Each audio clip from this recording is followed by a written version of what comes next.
Now then, where was I? The children that were scattered about the floor of the common room looked attentively at the old man, waiting for a tale of faraway lands and heroic exploits. Waterdeep. You were at Waterdeep. I suppose we were at the beginning then. The underdark, the grove, the sea, the palace, they all converged right there.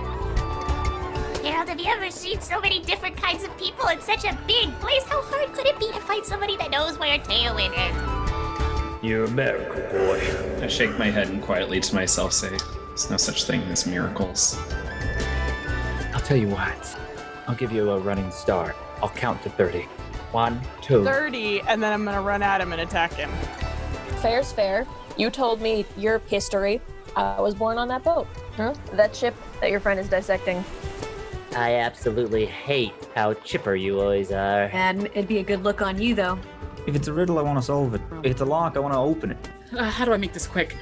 I'm a holy woman, and I'm looking for things that were taken from me and my people. They could not begin to fathom the situation that they found themselves in.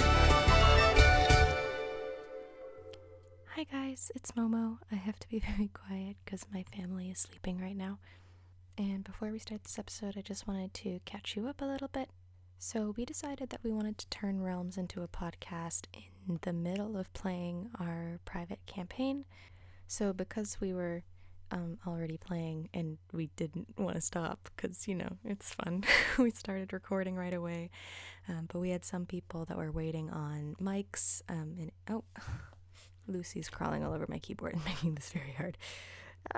Lucy is my cat, by the way. Anyway, so we were waiting on some Amazon orders for people to receive mics, and I was figuring out my editing style, so if the next few episodes sound a little different, that is why. And then once we got all settled, we decided that we wanted to give people an onboard to the story and provide them some exposition that they had missed. So that's what the last few episodes were. Anyway, I just wanted to explain, like, if the audio sounds super different, that's why. Lucy, can you not crawl over everything, please? Just wanted to provide some explanation. I hope you enjoy. Okay, bye.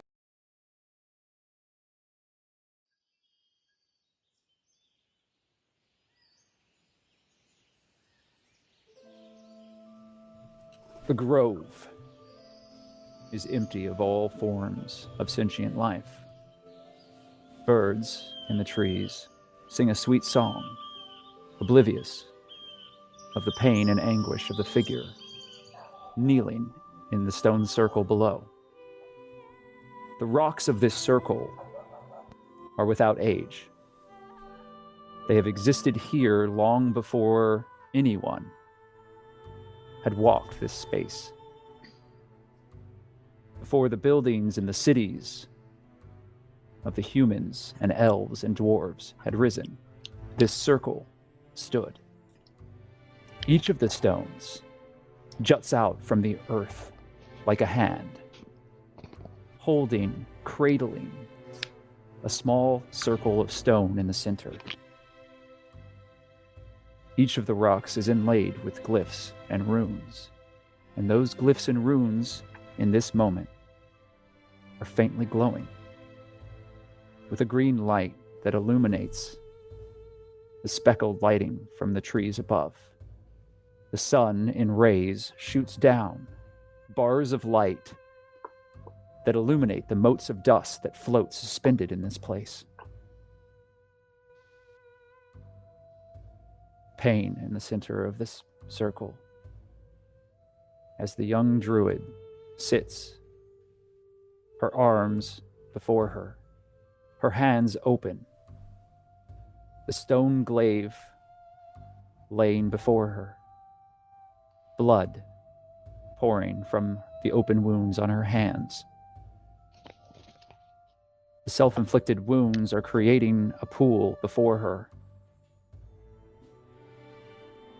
Small bones, leaves, and herbs are scattered here, and the remnants of a small fire, a bundle of flowers that has been burnt an offering.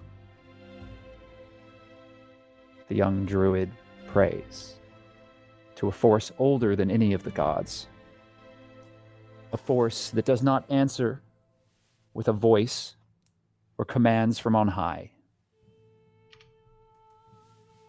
but with intuition and understanding. The pool that has formed on this stone begins to swirl, and Juniper's eyes go completely white. This is the vision. There is a small figure in a crystal tower. There is a man split in half, wandering from the dark. There is a stranger surrounded by metal, locked away from the gods.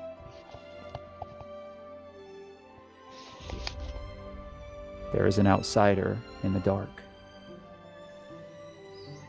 She wanders alone, but holds the key to something great. Together, they will be in the city of Waterdeep. And the young druid intuitively understands where she must go.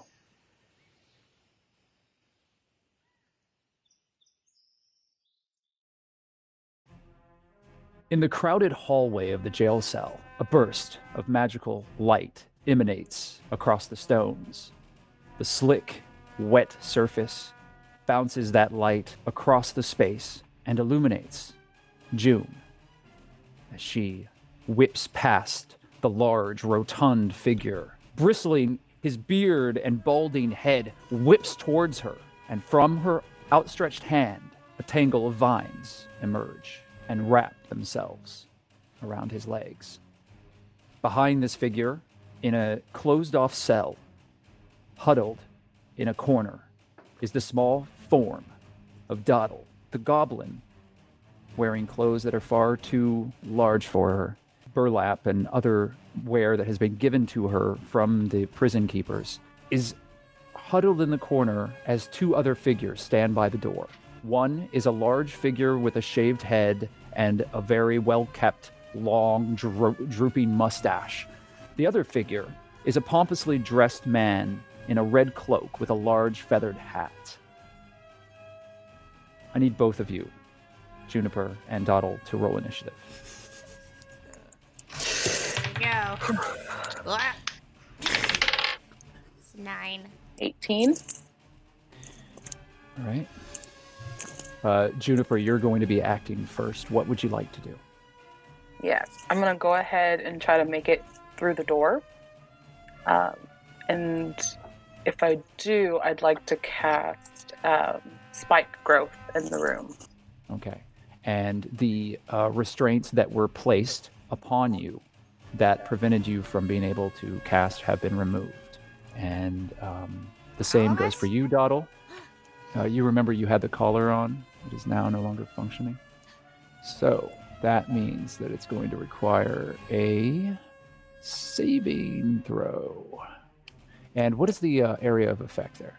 The ground, 20-foot radius. Okay, so that is going to fill up the entire room. Yeah. You will be able to cast it. It takes one action. Your movement action then can be to dart through the doorway into the hallway. There is a burning torch off to the side, but you cannot quite see through the doorway as it's only open halfway. So you'll be darting into the hall when you do this. You do need a material component here, but I'm going to say that since it says that you need small twigs as that material component, that it's something that you've managed to pick little pieces out of the straw bedding that was in your cell. Beautiful. So the ground in a 20-foot radius centered on a point within range twists and sprouts hard spikes and thorns. The area becomes difficult terrain for the duration. When a creature moves into or within the area, it takes 2d4 piercing damage for every 5 feet it travels. So I am assuming that you're not casting this underneath yourself, correct? Correct.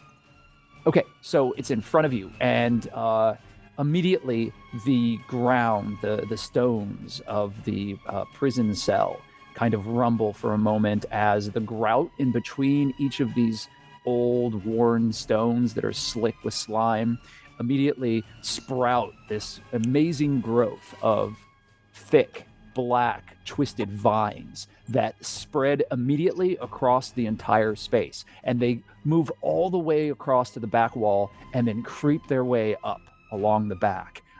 Doddle, you are now surrounded by spiky vines, and the other individuals in the room react accordingly. It is now your action, Doddle. Oh my god. Okay. What can I do? Because you said that the collar thing isn't preventing me from casting spells anymore.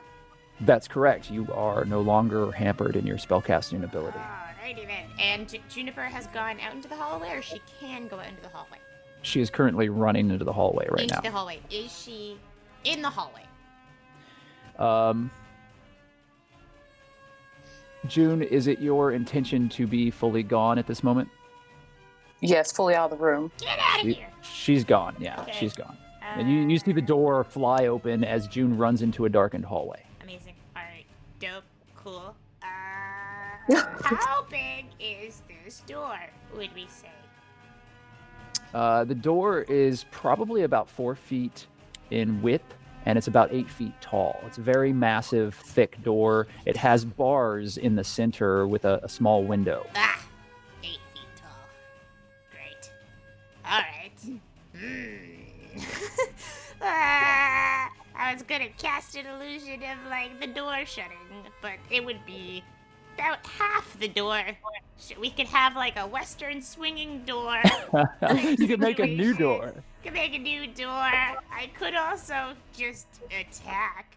I could also do resident. There's a lot of things that I could do. I'm just wondering what I can do while still not dying is the question. Make a color, a non-magical trinket. Yeah. Remember what I said since we last left off? I have been thinking about what I could be doing. Mm-hmm. This, I shit you not, is my best. I still have no idea.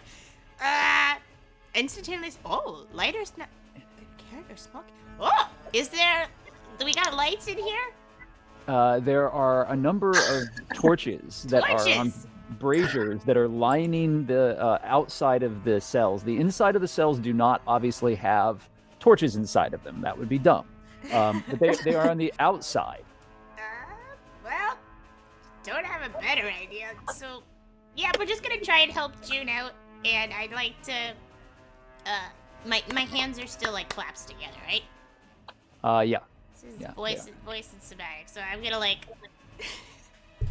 This might be dumb, but I'm gonna like throw my hands against the side of the wall, hoping to create like a singing bowl type effect with the metal on my arms, and then I'm gonna like whisper some stuff in Elvish, and I'm gonna make the torch that would be most useful in being snuffed out right now, so probably one by the door, or like trying to conceal Juniper's escape. So immediately the torch extinguishes, and there's a thick black smoke that emanates from the charred end of the torch as the light from that area of the room is eliminated.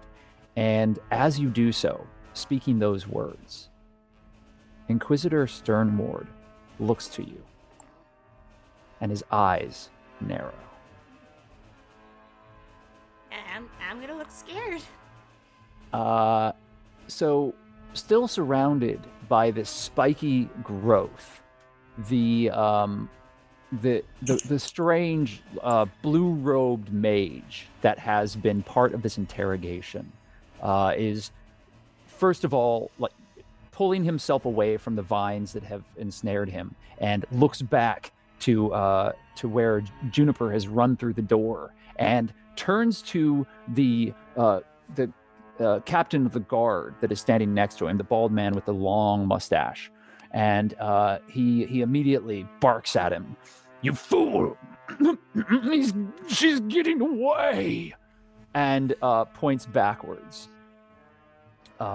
through the doorway.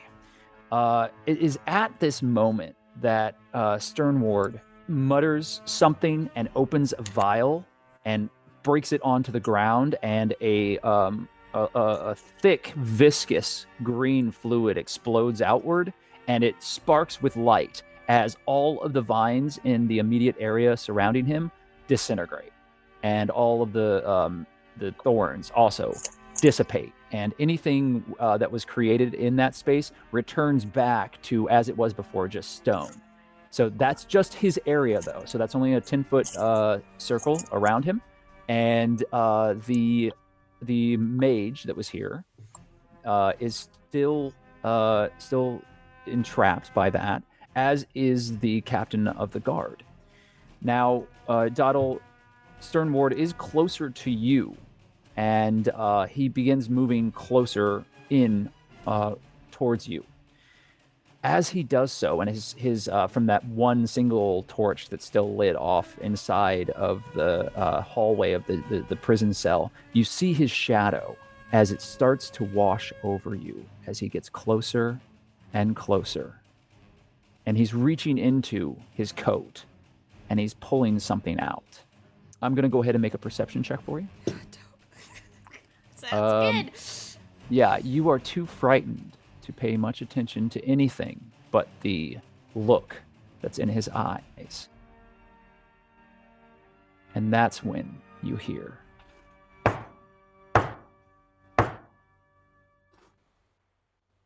And the wall behind you, Doddle, explodes outward.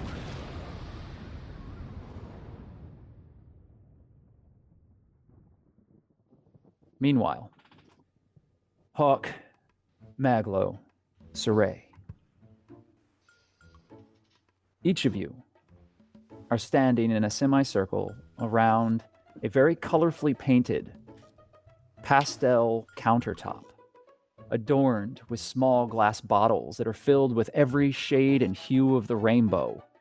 Hanging from the ceiling are sparkling bits of metal and tubes and bits of glass that distill into larger braziers as there's boiling liquid on a stove, and the entire space that you're standing within smells of candy and maybe whiskey. It's a strange, acrid smell, but it's very, very sweet.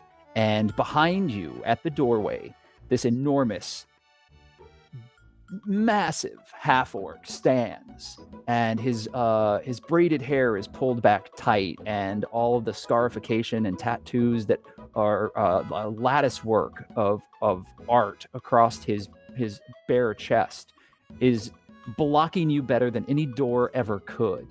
You wouldn't be able to walk out of this space, this shop, very easily, even if you chose to. However, the figure that's sitting on top of the brightly colored, painted countertop is very small, very slight. She couldn't weigh more than maybe 55 or 60 pounds in total. She has a shock of enormous hair that shoots outward. It's brilliant, voluminous, and it's glowing almost pink. And her big, giant, inquisitive blue eyes are studying the object that Siraye has put down in front of her. It's the orb of glass filled with water. That orb of glass contains a single object, magically suspended and cared for within this glass orb. A beautiful goldfish swims circles around and around in the magical fish tank. The look upon Rosee's face is one that you're not accustomed to with her. She's quiet. She's not speaking. Her eyes are enormous saucers that threaten to overtake her entire face in this moment. Her jaw is slack and her mouth is open. But nothing, not a word, is emanated in this moment. And the very strange alchemist, the shopkeeper of this space that Siraye has led you to, turns from the fish and looks back to all of you. Before we go any further, I would ask each of you to describe yourselves.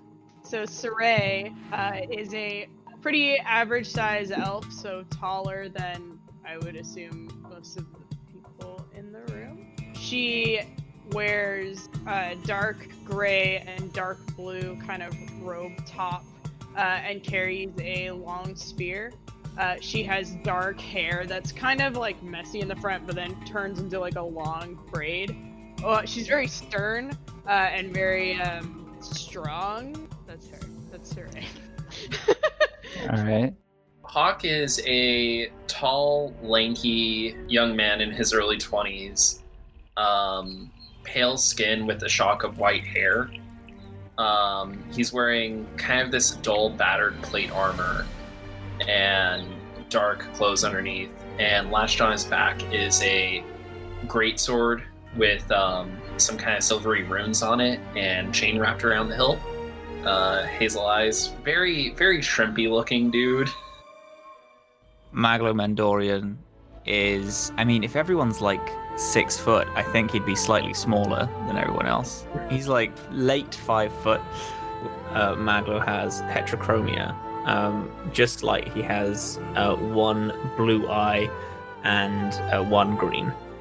He is kind of a lean, kind of half scrawny looking guy with glasses. He has very messy hair, a lot of soot-ridden face, and he's wearing old, what kind of looks like World War II medic gear, with a sling messenger bag. He has, I guess he doesn't have a little clockwork friend at the minute. He has a rifle over his shoulder, as well as a little holster for a pistol. His left arm is a wash of burns and scarring that goes all the way to his hand, and he has a slight tremor in his left hand, which is almost consistently prominent. He also has a little yellow bandana around his neck, looking very exasperated all the time. Rosee, the gnome, looks from the fish to each of you in turn. Her enormous blue eyes move across each of you momentarily, and then stop back to the goldfish. Is everything okay, Rosee?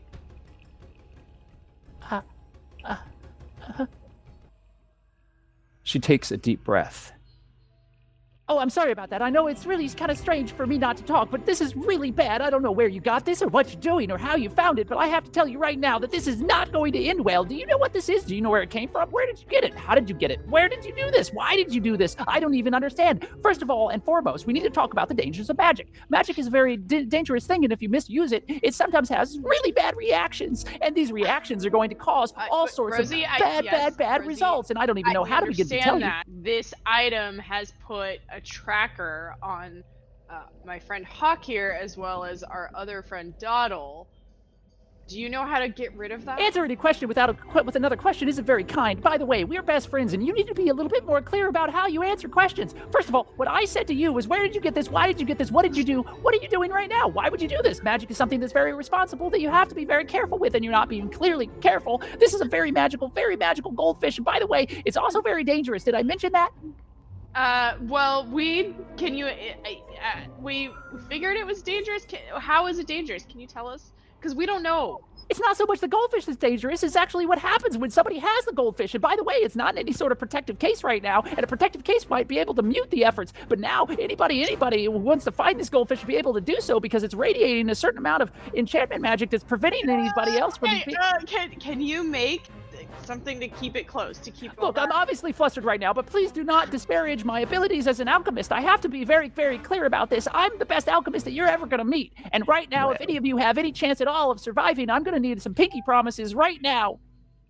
I immediately hold up a pinky. And she wraps her little pinky around yours, and then she pulls you close with like startling amounts of strength. And so you're like nose to nose with her, and she goes like this. Tell me your full name. Damon Evanmore. I'm Hawke. My name's Hawke. I didn't hear a full name there. It sounded like you were saying something and then you stopped saying it. Do you have secrets? Because best friends don't have secrets. I had a name. My new name is Hawke. Hawke, I need you to make a promise to me right now, and it's going to be a promise that's more important to you and more important to me than any promise that's ever been made in the whole history of all of Abertoril. Okay. I promise. I promise. To write Rosee 3 letters. And each letter is going to tell Rosee how absolutely great she is and what a great alchemist she is and what a good friend she is to everyone. And you're going to write those letters 1, 2, 3. And each letter is going to come to me one day, second day, third day. And each letter is going to be delivered. And if they're not delivered, then you're going to be real sorry because actually I'm a very good alchemist, as I think I've already mentioned. And as a good alchemist, I could do things that would make you really, really sorry. Siraye's going to stand behind Rosee and just be like, like try and convince him to like, don't do it. No. Just like glance back. I promise to write Rosee 3 Okay, letters. wait. Before you do that, I need Siraye and Hawke to make deception checks to see if your little communication is noticed by Rosee, because Rosee is not joking around with these pinky promises. Oh boy. All right, I'm rolling in. Don't fail me. Roll 20. Don't fail me. Roll 20. 18 plus 4, so that's 22. Okay. Yeah, you managed to stay cool even though you're noticing what Siraye's doing. You're like a statue in this pinky promise right now. You both do fine. So even though like Rosie's very intent on this promise. So what do you say, Hawke? I, Hawke, promise to write Rosee, you, 3 letters over the course of 3 days to tell you what a good friend you are, what a great alchemist you are, and how grateful I am for your friendship. And if you don't, I'm going to send Bone Spitter right over to you, and he's going to deliver something from me to you, and he's going to force you to drink it, and it's going to be horrible, and you're going to probably smell bad forever. I mean, I already smell pretty corpsey, so I don't want to imagine how bad. Trust me, I've noticed. One problem at a time. And she like waddles over to you, Maglo. Pinky! Put your pinky out. Pinky! Oh, fuck. Pinky! All right. You link pinkies with this gnome, and she pulls you close again with a startling amount of strength, and you're just like pulled right in, face to face with Rosee. I need you to make the exact same promise that your friend over there, Mr. Damien Hawke, has made for everybody else. I need you to tell me that you're going to write me 3 letters, not 1, not 2, but 3 letters, and each one's going to come one day after the other, and it's going to tell me how great I am as an alchemist, and how wonderful my hair is, and how big my eyes are, and how I can find any gem anywhere, anytime, anyone ever asked, and it's going to be amazing. Fine. Okay? Do you promise?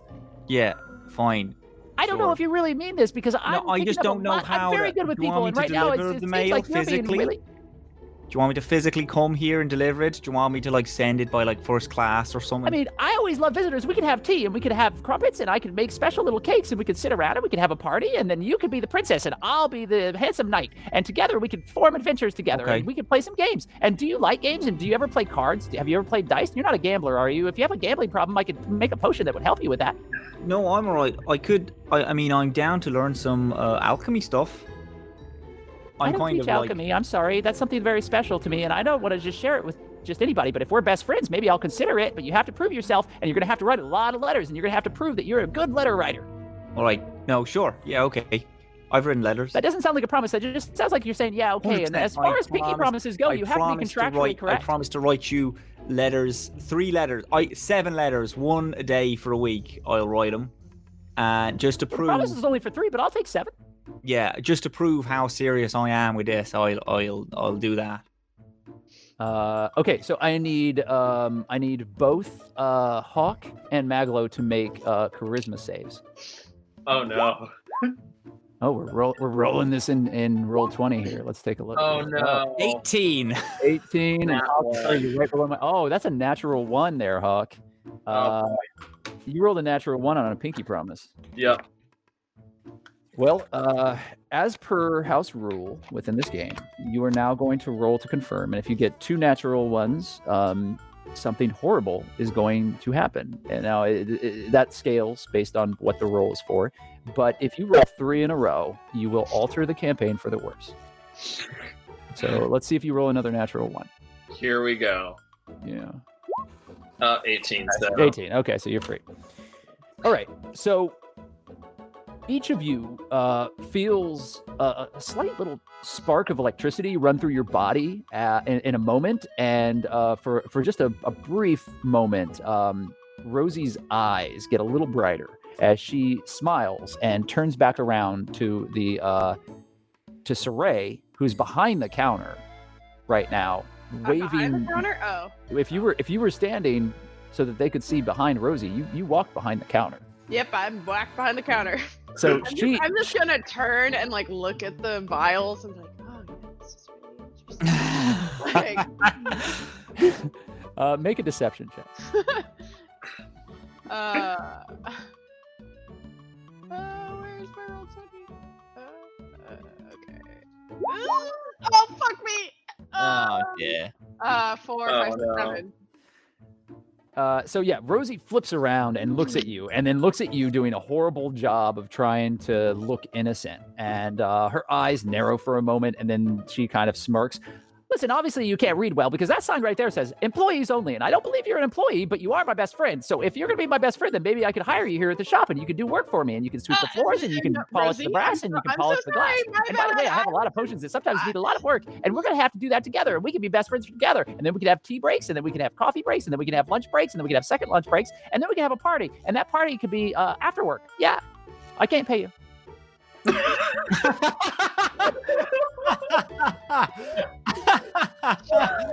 Oh, phenomenal. I'm sorry, Rosee. There were so many interesting things back here. Get out from behind my counter! Sorry. I walked back. Yeah, so you step away, and like for this whole time, Bone Splitter has been just standing by the door, scowling. I mean, he's a living wall, and his arms crossed, and just standing there. So she very carefully wraps up the goldfish, and she hands it back to you, Siraye. Now, I want to be very serious about this. The first and foremost thing is that while I can prepare a few alchemical components that will be able to maybe help you and your friends, it's very important that you understand how crucial it is that you not allow anyone to get this goldfish. And by the way, you also need to make sure that whatever you're doing, the most important rule with this is never keep it in one place unless that place is magically guarded. Okay, so if I keep it in my bag... What I'm saying is you're endangering my shop. Okay. Well, then I guess I'll leave. I'm sorry. That's okay. You can just write one more letter, and now you have to write 4 letters. Before you had to write 3, and you'd already written 1, so we're back to 3 now. Okay, Siraye? So now you're going to write me 3 letters, and each letter is going to determine exactly how I'm able to help you. And by the way, I need you to be as honest as possible about how wonderful I am, and how good of an alchemist I am, and how bright my hair is, and how big my eyes are, and how shiny my shoes are, and my buckles and my buttons, and everything else about me, and how swell I am. I will do that, Rosee.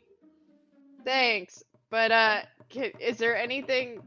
You can't do anything now to help our friends? I can do a little bit of something. It's not going to be a lot. It's not going to be the full result, but I can make a small result right now. But I'm not sure if it's going to work exceptionally well. There's a slight chance that there might be some off-putting side effects, but I'm sure that you're not worried about side effects, are you? No, not at all. Okay, so she takes a couple vials and she starts mixing them up, and she wraps the goldfish back up and hands it to you.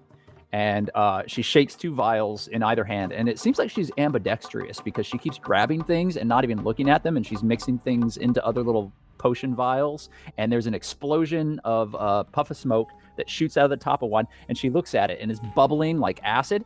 Perfect! And she corks it and hands it over to Hawke, and then she does that again, and she gets a different reaction from another one where it actually shoots a little bit of electricity out of the top, and she corks that, and she hands it to you. Okay.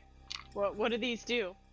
you're a scientific one, and she points to you, Maglo. So I'll let you explain to them exactly what I've been doing. I right now don't have the time because I'm going to be researching exactly how to help you with your goldfish problem. By the way, don't tell anybody that you've got it, even though they can sense it if they already know. But if they know how to find it, they're going to be able to find you, and they're probably looking for it right now. So I really would like it if you left the shop.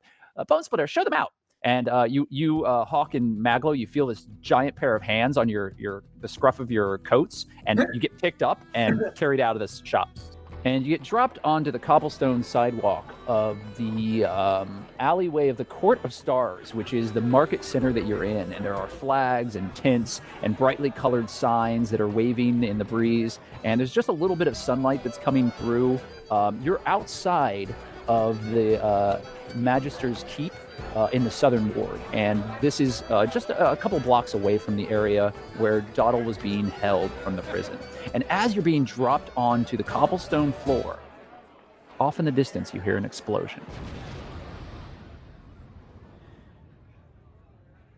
Juniper.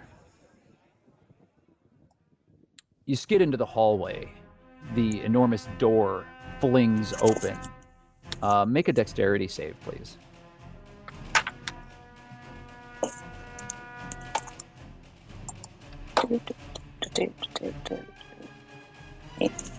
Eight.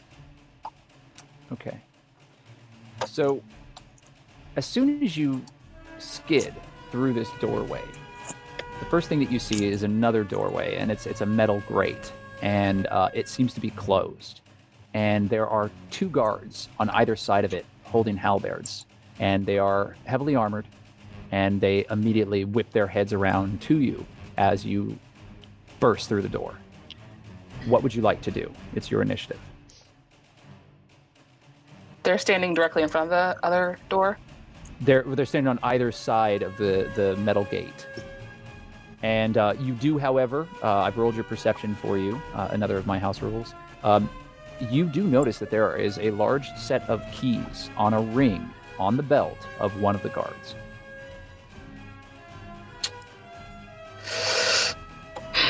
At this point, would I have any more little vines and trinkets on me?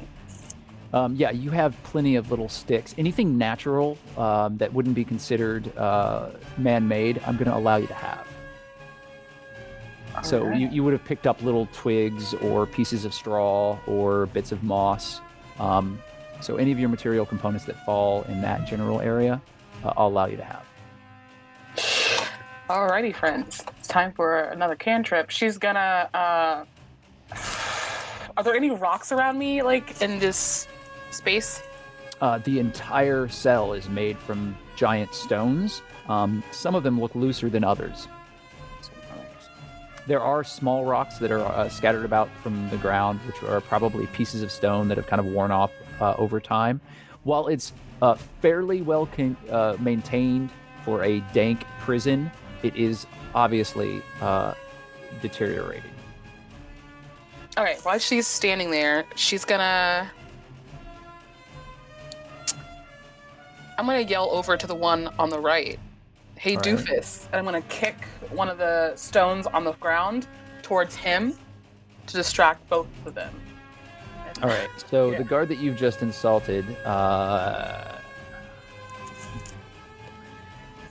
does not move out of the way from the rock. The rock does hit him, does no damage, but it does immediately strike him in the shin as you kick this rock forward. Go ahead and make an intimidation check just to see how we do. All right, let's see. What is that? I believe you have a... Oh, that's Doddle. Sorry. Oh, well, 17. 17? Okay. Yeah, so you definitely catch their attention. You don't think that they're frightened of you, but they're definitely... You've made an imposing figure out of yourself, busting through this door and then kicking a rock. Obviously, you're someone to be taken seriously, and they immediately straighten up, hold their weapons forward, and prepare themselves. What do you do after getting their attention? After getting their attention, I'm going to...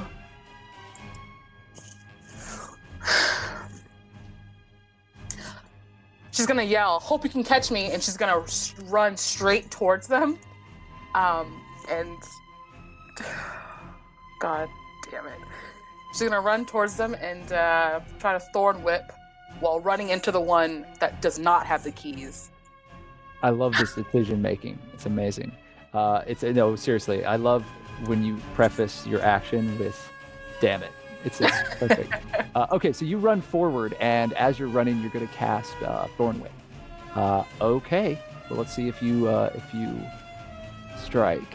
So go ahead and make a attack roll. So 17. Okay. Well, 17 does beat the AC of the guard. So go ahead and roll your damage. 4 and a 6.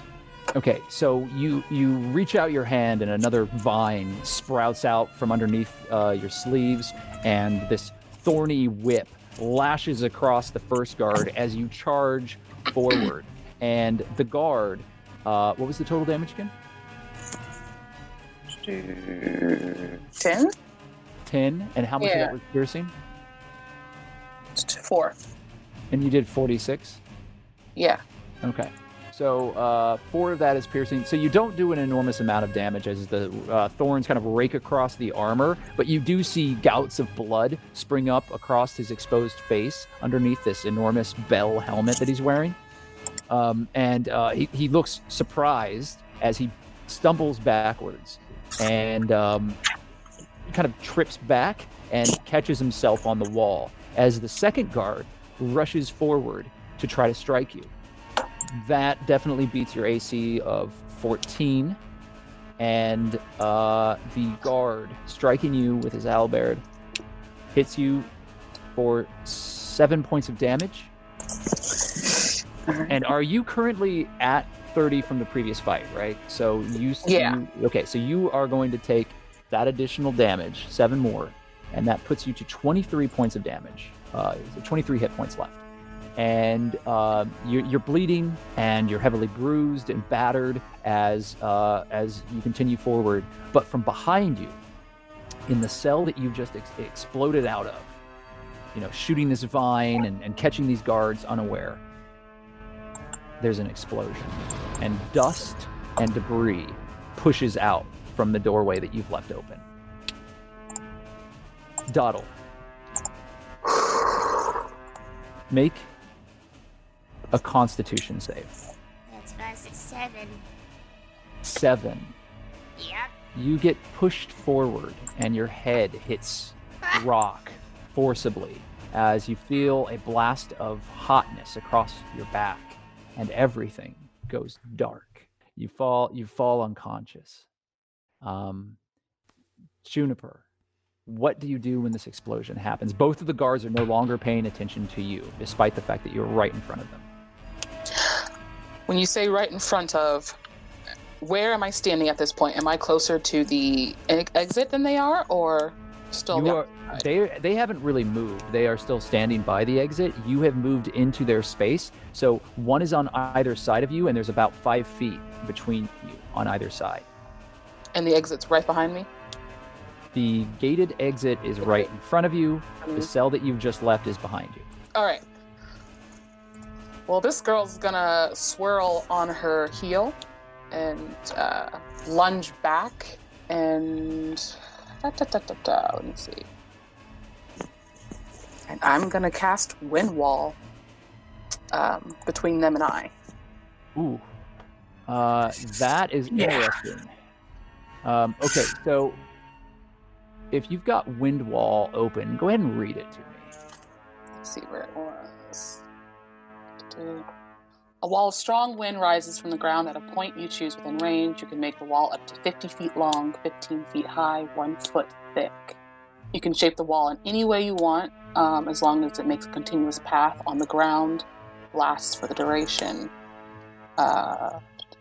When the wall appears, each creature in the area must make a strength saving throw. Creatures take 3d8 bludgeoning damage on a failed save, or half as much damage on a successful one.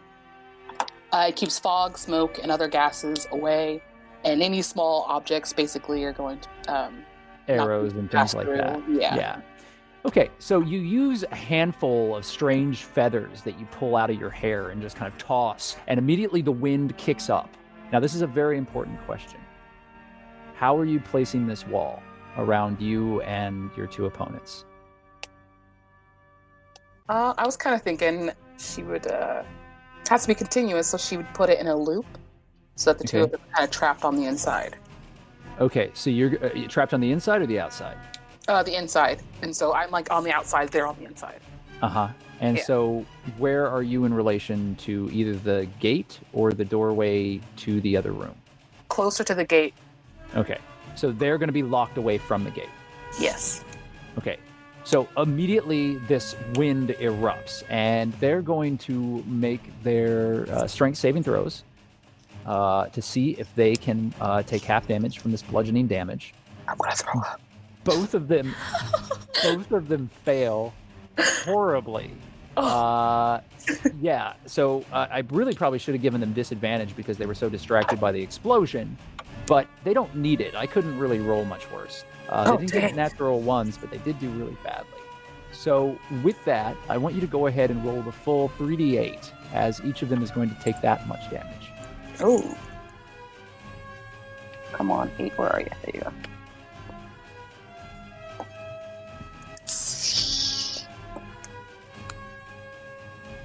How did you do? 17. 17. Yeah. So the guard that you've already struck is battered across the room, pushed away from the gate, and the other guard who you haven't harmed seems to kind of dig himself down a little bit, but he is still like the heels of his shoes skid across the stone as he's also pushed back, and one of them actually falls and tumbles. The one that you've wounded tumbles backward and is going to have to spin an action standing back up. The other one is still remaining, but isn't able quite to do much of anything other than fight against this insane burst of wind that's just kind of pushed out in front of them. Now then, you have a move action. What would you like to use that, or a bonus action, or anything like that? Depends. Is there anything else in this room? Any other entrances or exits? This is a hallway. It's just a hallway. The metal gate that leads into what looks like, you can see through it. There's a couple of torches and a stone spiral staircase that leads downward. And there's another set of stairs that lead upward. And on the behind you is this blast of wind and the door that you ran out of, and all of the smoke and debris that actually kind of runs up to your gust of wind and then stops. So while everyone within that wall of wind is unable to see, they're blinded, you are not. Is this a wooden door like the entrance? It is a metal gate. So you are now like standing in front of bars, and you're looking out, and it is locked. Son of a monkey. Hold that It's almost thought. like we're in a prison. Yeah, hold that thought. So as Juniper runs up and grabs onto the bars shake, and they're visibly very locked. And the dust is being held back by your gust of wind behind you. You lose sight of the two guards. They become these strange kind of shadows in that dusty mess that's behind the wall of wind. And Doddle, there's a darkness, and you're within it. It's deep and empty. And then there's a spark of light. And rain hits the roof. You can hear it as it splatters on the balcony outside of your window. The sky is dark. There's a crack of lightning, a flash, and then the pound of thunder rolling as more lightning sparks from the darkness outside your window. You're lying in your bed back in Evermeet, the land that you know in your native tongue as Teowin du Vesfir, the island outside. This is the home of the Tel Quasar, the High Elves, an ancient and proud race that has lived on this island after they have rescinded from the mortal realms, locking their border through an enormous amount of sea and magic. Building their timeless and beautiful structures, this is the home and the seat of the power of the Eleran, ancient rulers of elven kind.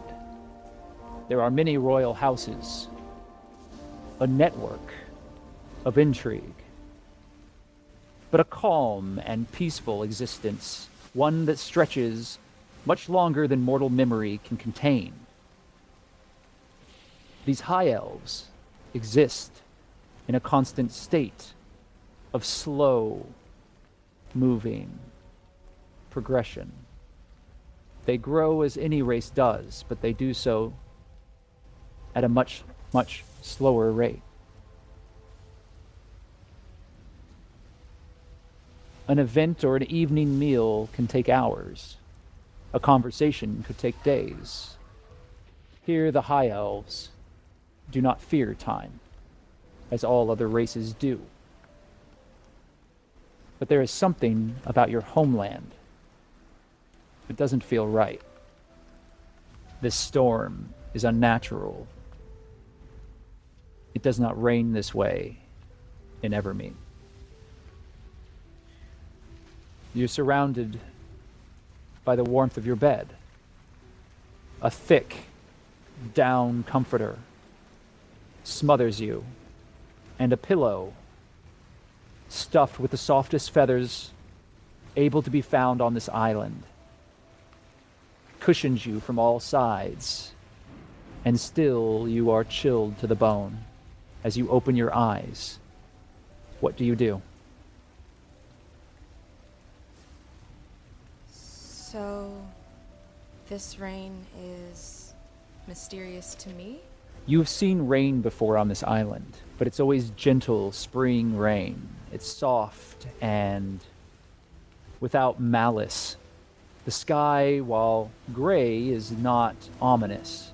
Outside your window, there's nothing but blackness, as if it were night, but you can see looming billowy clouds and this spark of strange electrical energy outside of it. The water, the waves of the ocean beyond, out facing the Sword Coast of the mortal land, is broken with choppy waves.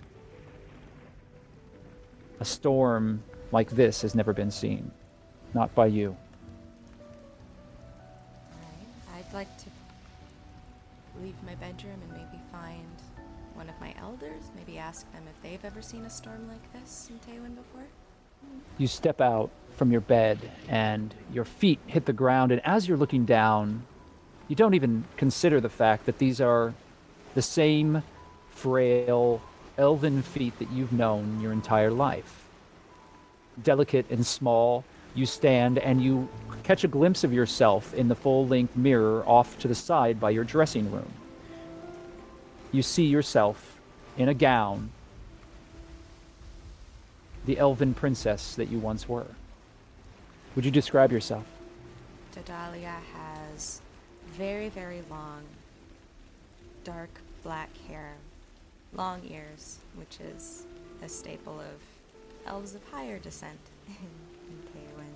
I'm imagining she's wearing a nightgown, so it's very clean, surprisingly clean for living amongst the fauna she does, and very pale skin, little white freckles. And she looks like she hasn't seen the sun in a while. She looks very delicate and frail, and yeah, she's gonna go maybe look for her mother and see if her mother's awake. Your bare feet move across the highly polished marble floor. It is white and gleaming as you approach the doorway, inset in these beautiful crystalline sculptures that weave and flow like air or water had crafted them. There are no jagged edges to this. They seem to glow with a very slight internal light, providing you illumination where otherwise there would be none. There are no torches here. There is no need for them. Magic provides you and your family with all that you need. You reach out and grasp on the handle of the door and fling it open as you step carefully into the hallway, your bare feet again touching this very cold marble. The chill runs through you again, and you get the sense that there's someone standing directly behind you. What do you do? I'd like to turn around, please. As you whip around, you see nothing. Just the hallway leading off to the other quarters. Your mother's room is to your right.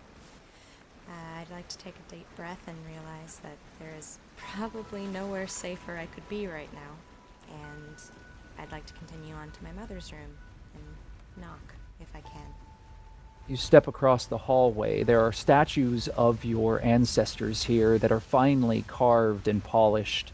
Each of them seem to look down at you with a haughty disinterest. Their faces are devoid of any emotion whatsoever.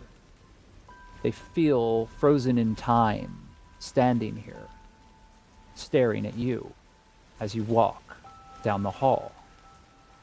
It's in. Oh, go ahead. Sorry, as I do that, I just want to smile at one of the portraits that has a very strange discoloration around their mouth, and I'd like to smile as I remember the time I drew a mustache on one of them as a child, and I'd like to continue on to my mother's room. That portrait that hangs there seems to glower at you more strongly than the others. And you continue down the hallway.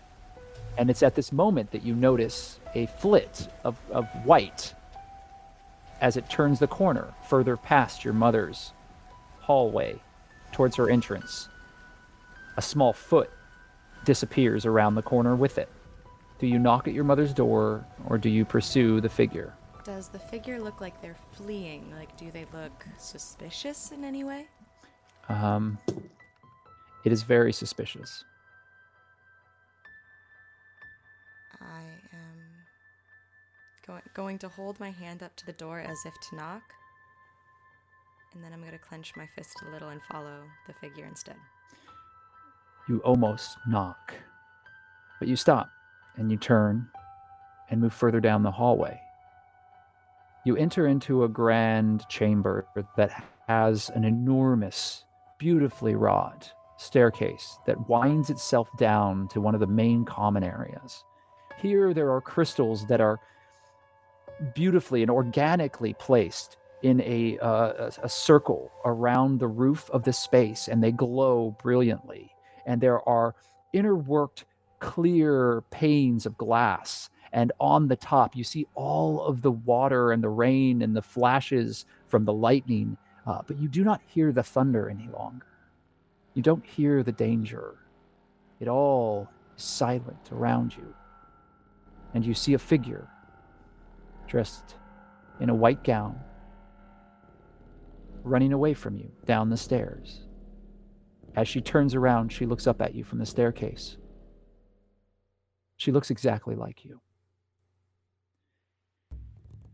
Outside of the shop that Rosee's guard, Bone Splitter, has forcibly removed you all from, off in the distance, in the direction of the keep of the magistrate, an explosion is heard off in the distance, and all of the bustling that is happening within the Court of Stars stops as everyone immediately looks that direction. Hawke, Maglo, Siraye, what do you do? I look at Maglo and Siraye. You don't think that's...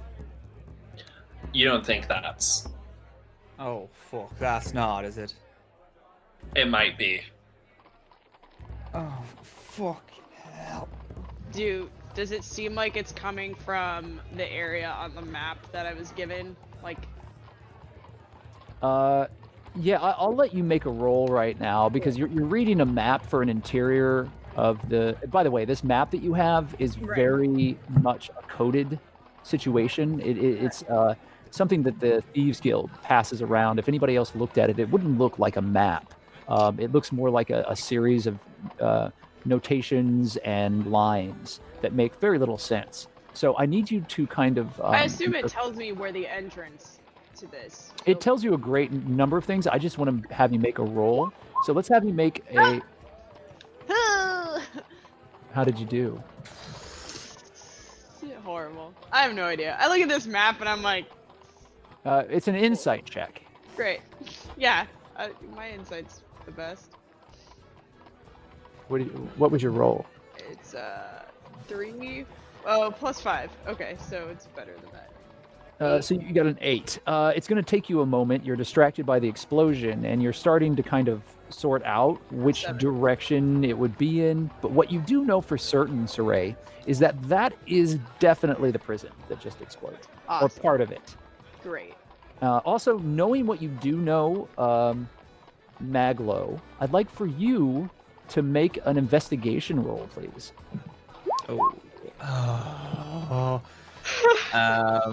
I'm not watching these rolls, and I feel like I'm missing the most entertaining part of the section.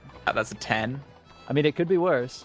Yeah, and you're great at investigation, by the way. So, you again are just kind of shocked by the explosion, and you weren't prepared for it. But as it happens, you start to calculate exactly the size of the report of the explosion and how much black powder that would require, and if it were magically based, what sort of magical system would be used to cause that sort of explosion. And you're starting to figure out exactly how bad it is just from the sound of it, but you're going to need more time to figure that out. But I know that it's pretty bad. I mean, it is there an anything explosion. that I can discern from it? Aside from quite large plumes of smoke, I imagine.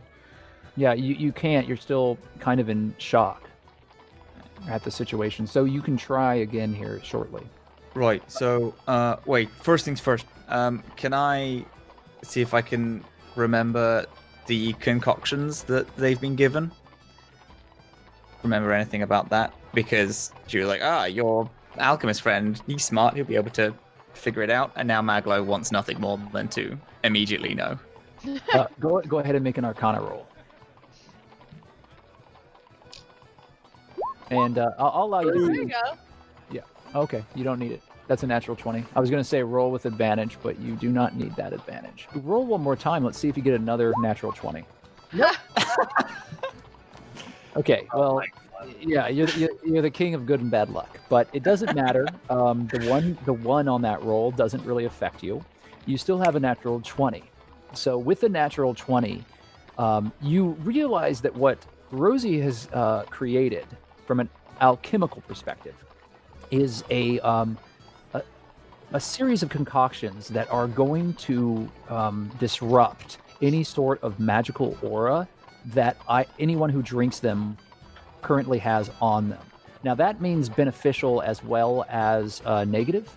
So if there's any sort of magical aura that they're using to protect themselves or to conceal themselves, it's going to disrupt that. It's effectively a vial of dispel magic, but that magic is only temporarily dispelled. It's going to wear off. And also the way that she was mixing them and the speed that she did it with, you're not certain. Actually, you got a natural 20. You're certain. Each of them has been given an intentional side effect.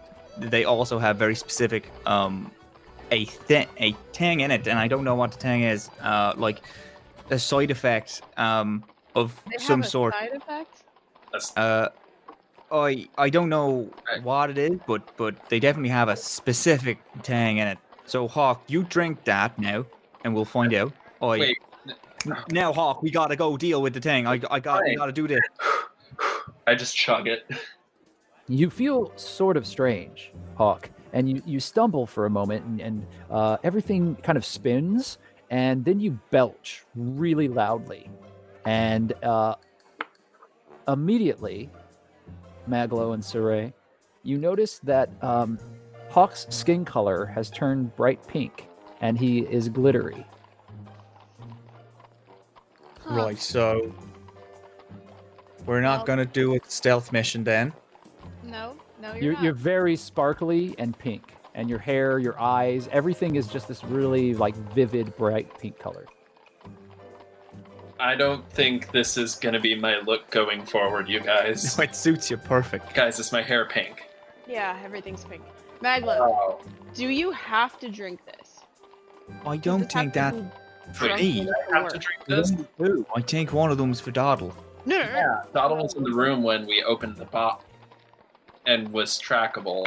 Right, but Oh. so this orb is also trackable. I'm wondering maybe if we rub some on it, will it work, or is it you have to ingest this? Well, maybe there. I don't know. I mean, I don't want to waste Doddle's Sure. potion. Should I? Maybe there's some potion left in my. I can spit on it. Can I make a roll to think about the thing that Siraye has just said? Would it be feasible? Go ahead and make another Arcana check. That is a 13. You think that it has to be ingested, but you're not sure.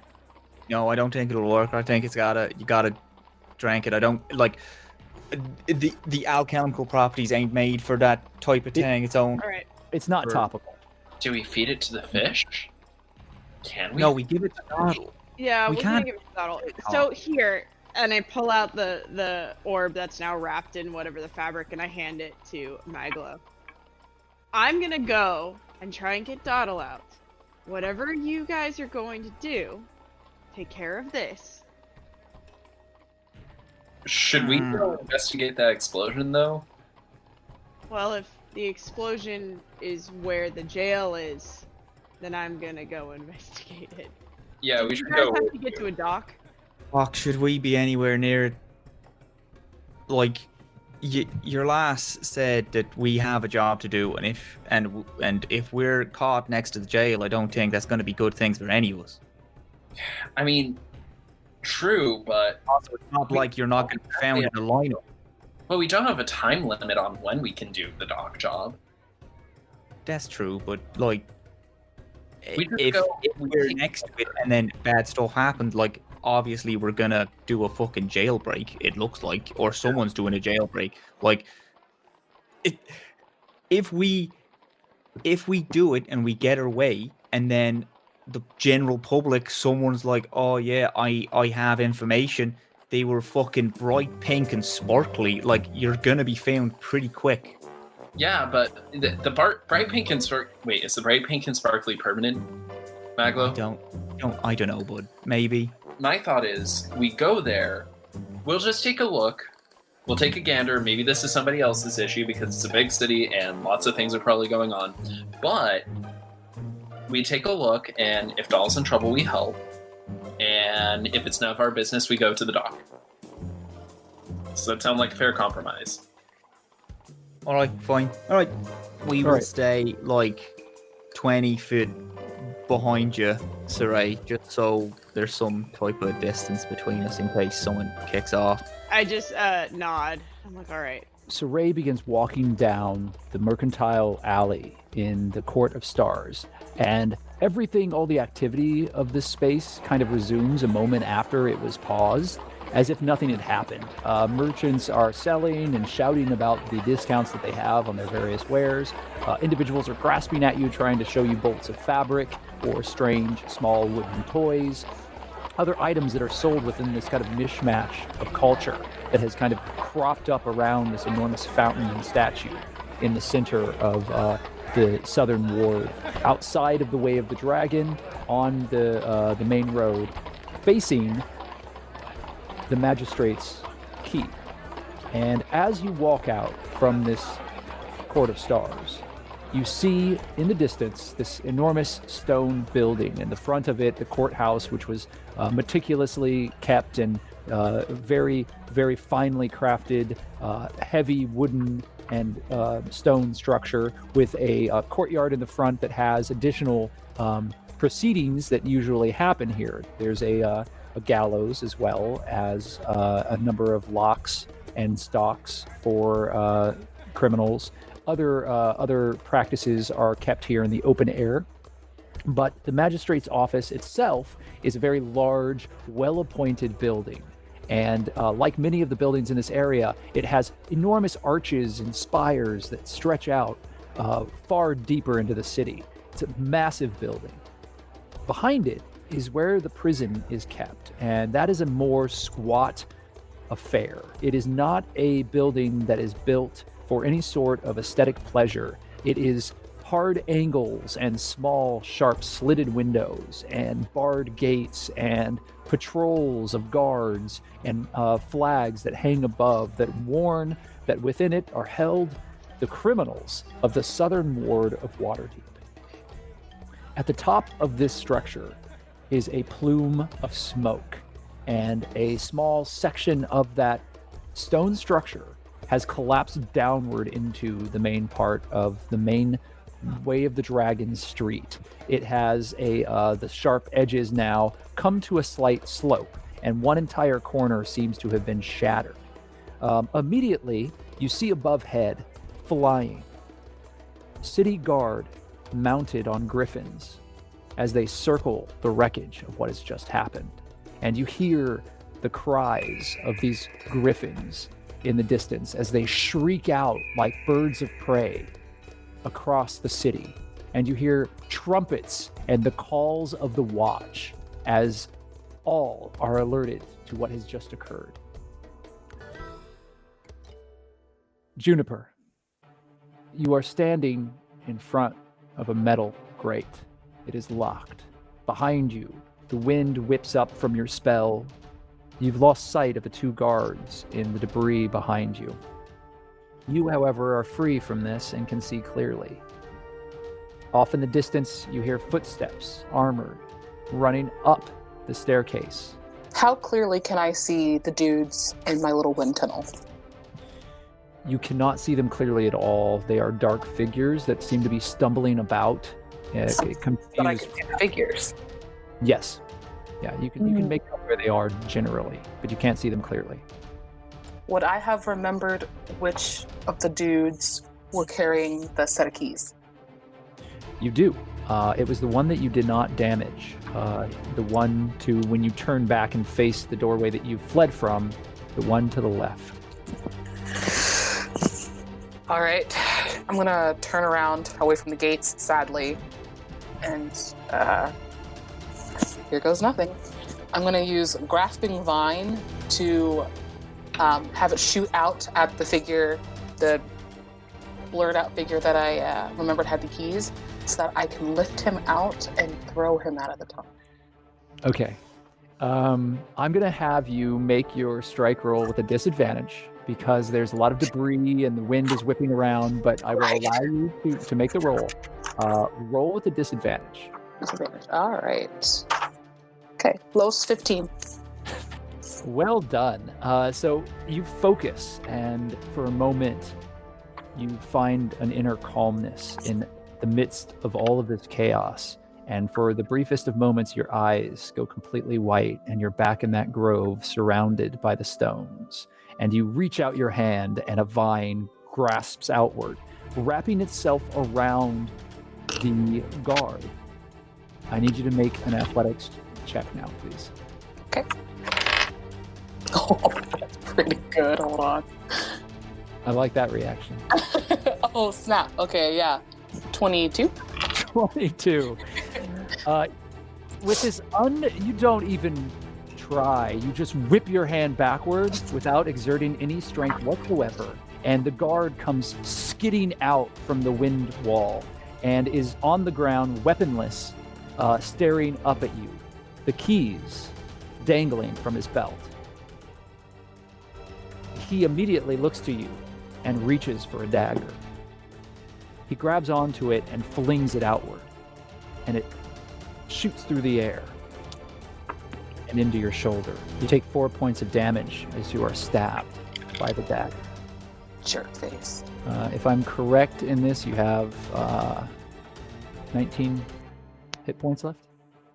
Is that correct? You were wounded and bleeding and bruised, and you've been half starved in this cell, but you are resolute. What would you like to do? I'm going to go for my handy dandy thorn whip, flick that out real quick, and I'm going to try to, oh man, this sounds awful. I'm going to wrap it around his neck if I can. I love it. If you'd like to make a called shot with it, I'm going to have you roll with disadvantage. Okay. That is a 13 on my lowest.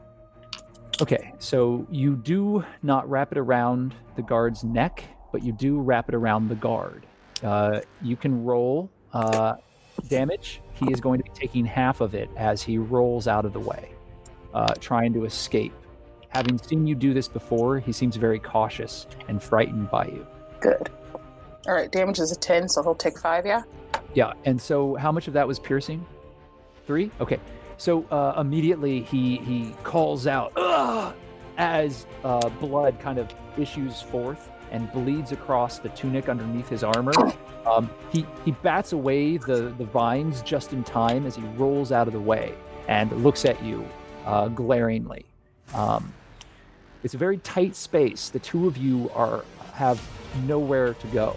Both of you are right up against each other with the wind wall behind you. So he is struggling to stand, and he without having a weapon, he lunges at you, trying to take the dagger out of your shoulder so that he can stab you again.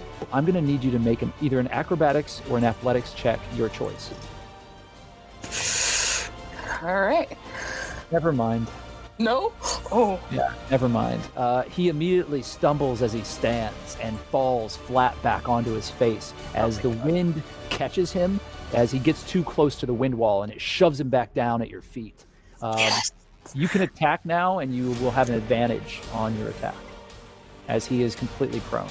Is this goon wearing any head armor? He is wearing a helmet.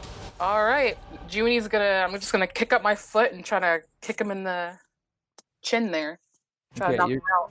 You're going to try to knock him out. Okay, so go ahead and make an unarmed strike. We got 13.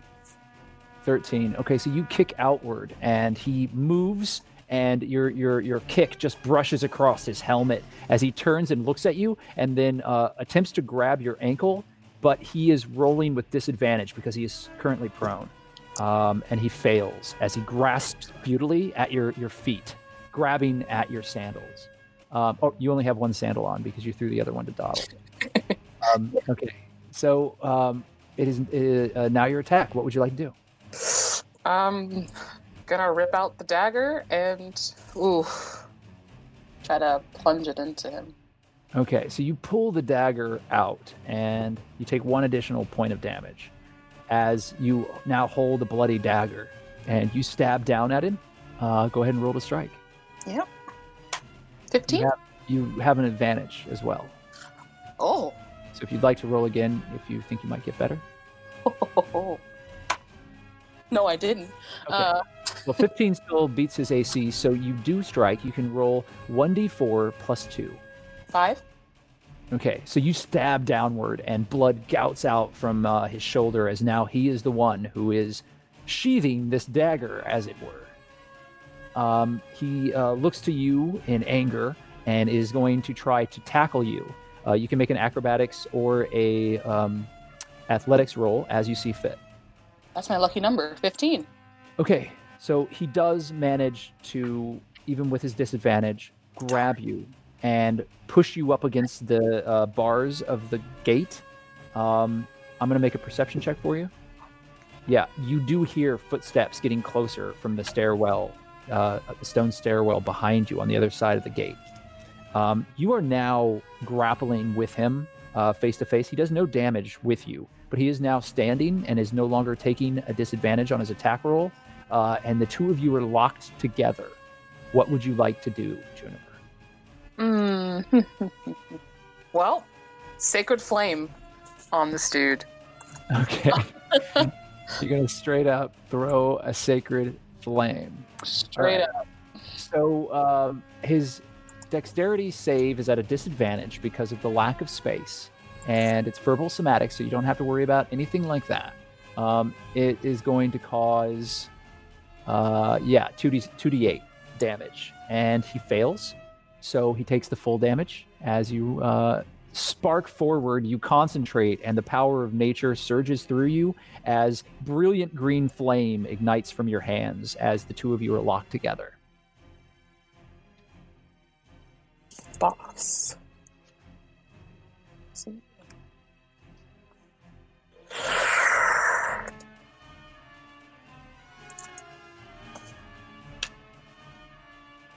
What was your damage? It is 3. 3 from 2d8. I get it. Rolling great on the strikes, not so great on the damage. So this flame shoots out, and he seems startled, but he kind of, like, his face is charred, and you see this blackened boils kind of raise up on his face as he screams at you and is going to try to throw you into your own wind wall. So he is at a disadvantage, and he seems to be completely inept as he grabs onto you and is trying to pull you away, but he's distracted by the flames that have just shot out. He pulls you closer, and your hair pulls into your own wind wall and starts whipping crazily. What would you like to do? Can I see the keys on him? You can, yeah. They're hanging from his belt. All right. My hair is whipping into it. And he's still holding me? Both of you are just on the edge of this wind wall, yeah. Oh, Lord. Okay, June's gonna go ahead and try to kick his ankles and turn to push him into the wall while trying to also grab the keys with her other hand. Oh, my friend, that is a lot of rolls, but let's do it. Oh, yeah, it is. Okay, so the first thing that I need you to do is to roll to strike him. And so this is going to be a grappling move, so I will have you make an either acrobatics or an athletics check of your choice. And he will do the same. Not that I'm for the villains here, but if they could do something correct, that would be outstanding, you know? How'd you do? Oh, not good. How'd you do? How bad is not good? You got a 1? Like a 1. You got a natural 1? Yeah. So he did 2. And here's what happens. Both of you grappled together. You start fighting as you're close to this wind wall, and you both go in. Everybody within the wind wall is taking, is it 46 or 3d6 damage? I think it's 3d8. It's 3d8. You're right. It's d8. So 3d8 for the wind wall as you both have re-entered it. Well, this is the first time that you've entered it, Juniper. I'm going to roll the damage for you. Okay. So here's your damage first. Oh. How many hit points do you have left? Like 18? You take 12 points of damage. Oh. As you immediately hit the ground forcibly, your head cracking against the stone, everything is ringing as the wind whips across you, and you lose sight of the guard as he spins over top of you, and you hear a crunching noise. And you see his helmet blow past you, bloody. Doddle.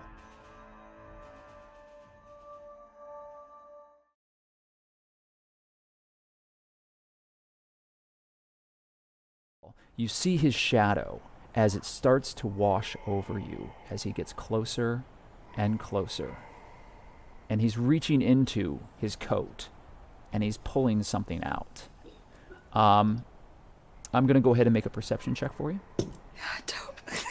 Sounds good. Yeah, you are too frightened to pay much attention to anything but the look that's in his eyes. And that's when you hear.